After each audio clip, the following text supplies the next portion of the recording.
নমস্কাৰ বন্ধু বান্ধৱীসকল, স্বাগতম জনাইছোঁ মোৰ অন্য এটা ভিডিঅ'লৈ।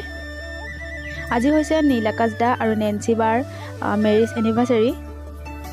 তেওঁলোকে এটা বছৰ সম্পূৰ্ণ কৰিলে আৰু মোৰ ফালৰ পৰা আৰু আমাৰ পৰিয়ালৰ তৰফৰ পৰা তেওঁলোকলৈ প্ৰথম বিবাহ বাৰ্ষিকৰ বহুত শুভকামনা যাচিলোঁ। আৰু নেন্সি বাকটো বহুতে ভাল পায় আৰু মোৰো প্ৰিয় হয়। কাৰ কাৰ ভাল লাগে জনাবচোন। আৰু আহকচোন তেওঁলোকৰ বিয়াৰ কিছু সুন্দৰ মুহূৰ্ত অকণমান চাই লওঁ।